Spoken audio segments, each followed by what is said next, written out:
Life lesson with बसंत गुरु जी में आपका स्वागत है।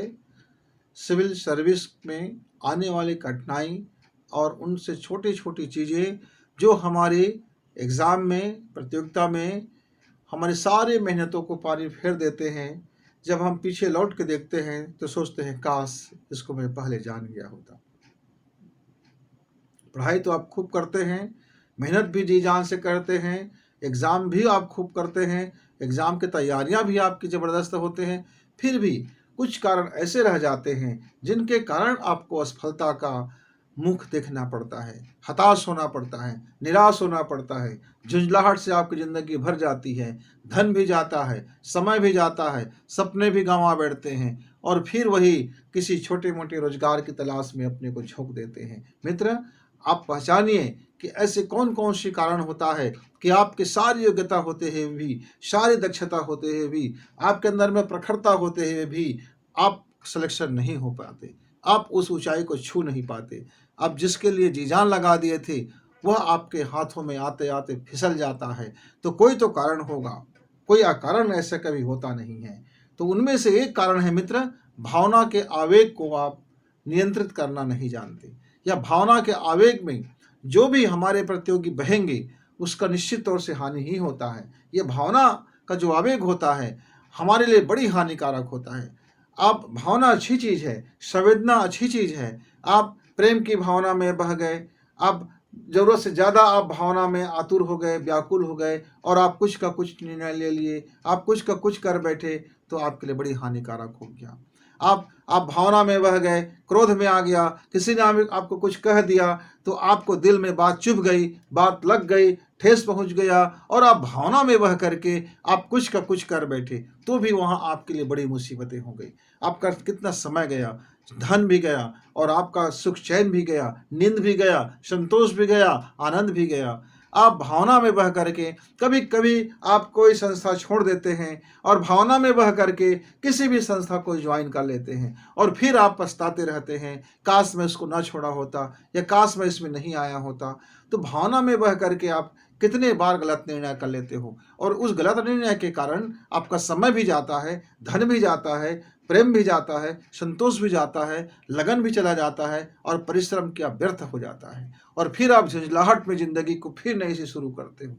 यह भावना में आप बह करके कई बार दोस्तों के साथ घूमने चले जाते हो, मटर गश्तियाँ करने लग जाते हो, मौज मस्ती में लग जाते हो, अब भूल ही जाते हो कि आप किस लक्ष्य में चल रहे थे, आप किसका सिपाही थे, आपका दिनचर्या क्या होनी चाहिए, आपका खान पान क्या होनी चाहिए, आपके अनुशासन क्या कहता है, समय आपका लिए कितना बहुमूल्य है, इन चीज़ों को भूल ही जाते हैं। घर में कुछ काम हो रहा है तो भाई ये मेरे बहुत नज़दीकी है, मैं इसके घर में नहीं जाऊंगा तो बड़ा बुरा लगेगा। आप भावना में फिर बह गए और आप अपना समय, आप अपना जो चिंतन, आप अपनी जो परेशानियां को आप मोल ले आए, आप अपनी परेशानियां मोल ले आए और फिर चिंता में पड़ गए और फिर आप तनावग्रस्त हो गए और जैसे ही आप टेंशन में आ गए और फिर आपका किया धरा सारा का सारा मिट्टी पलित हो गया। मित्रों, आप भावनाओं में जाने कितने बहते रहते हैं। कभी खान पान को लेकर के भावना में बह जाते हैं, चलो आज त्यौहार है कुछ अच्छा हो जाए, चलो आज मेहमान आया है तो कुछ और ऐसे वैसे खा लिया जाए, चलो आज मित्र आया है तो कुछ भी खा लिया जाए, चलो आज घर में कुछ ऐसा काम आ गया है तो कुछ ऐसे कर लेते हैं, घर में कोई बीमार हो गया है, अब आपसे तैयारियां नहीं हो रहा है, आप भावना में बह गए। फिर घर का बुजुर्ग बीमार है, मम्मी बीमार हो गया, पापा बीमार हो गए, भाई बीमार हो गया, बहन बीमार हो गए, पड़ोसी बीमार हो गए, चाचा बीमार हो गए, ताऊ बीमार हो गया, मामा बीमार हो गए, मामी बीमार हो गया, चाचा बीमार हो गए, चाची बीमार हो गया, मित्र बीमार हो गए। इस संसार में बीमारियों का गढ़ है। मित्रों, आप भावना में यदि आप बहते रहेंगे तो पल पल छिन छिन कोई न कोई भावना आपको बहकाता रहेगा और जब आप इस भावना में बहक करके कोई भी कदम उठाते रहेंगे तो आपका समय भी जाया होगा, धन भी जाएगा और आपका परिश्रम भी जाता रहेगा। ये बड़े हानिकारक है। मित्र, आप अपने भावना के आवेग को समझिए, भावना को समझिए, भावना को समझते ही आपका आवेग चला जाएगा।